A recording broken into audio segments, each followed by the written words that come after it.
tall, very strong, very handsome man, as well as sort of the ruler of a small country.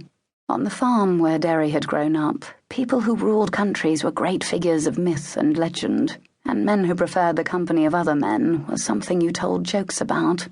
After fulfilling his prophecy and saving the world, Derry had tried to figure out who he was. He'd tried to spend time with Ululenia, and he'd tried to join the Knights of Gedesar and hunt things that used magic to hurt people, but neither had felt right, and as someone who was made to fulfill a great purpose, Derry had learned to trust his heart. Mr. Dragon projected an authority that filled the room. He was a figure out of myth and legend, but none of that mattered.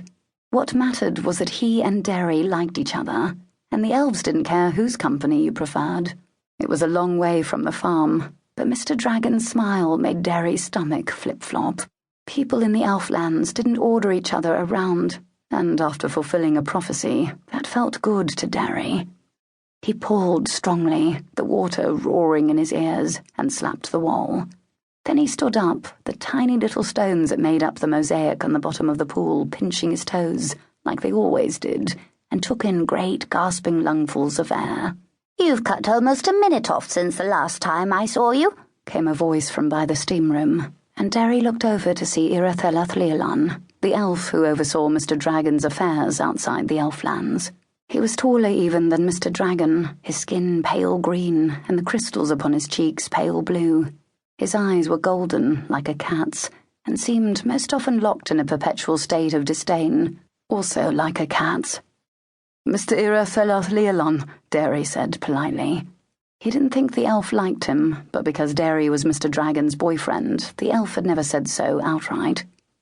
"Are you sure?" "I am sure of very few things in this world."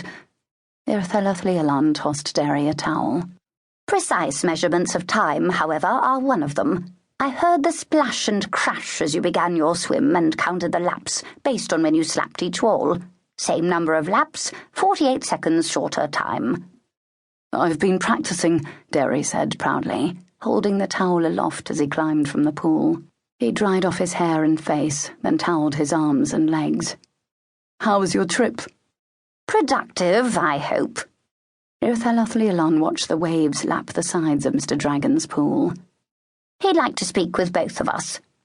"Oh, sorry to keep you waiting." Derry toweled faster until his swim trunks stopped dripping. "You're keeping him, not me," said Eyre and shook his head. "He asked that I wait until you were finished." He smiled and added, "I suppose it's in his best interests that you remain in good shape." Derry blushed and finished drying himself off, then pulled on a loose, brightly coloured shirt and wrapped the towel around his waist over his trunks. He followed Eyre through the great marble columns that surrounded the pool, past the fountain and small hedge maze, and into Mr. Dragon's home proper. Derry almost didn't get lost anymore. He'd learned to tell the different paintings of old people on the walls apart, and find his way through the different wings of the palace. The other elven servants were always happy to give him directions as well, as were the fairy creatures who worked at the palace. Derry sometimes felt a little odd being the only human there, but after learning that the crystals most humans used hurt the elves' heads, he understood why they kept most other people out of their country. Eyre led Derry to Mr. Dragon's study, a great room filled with stacks of books and lit by bright, shining glass spheres that hung from the ceiling. Mr. Dragon's home was built in a kind of circle shape, with a great garden in the middle, and almost every room let in light from the outside world. This study alone had no windows, and while Derry could find the room without trouble, and had been there countless times, he was still not entirely certain what part of the palace the room was even in. In the picture of the palace that lived in Derry's head, the study never seemed to fit.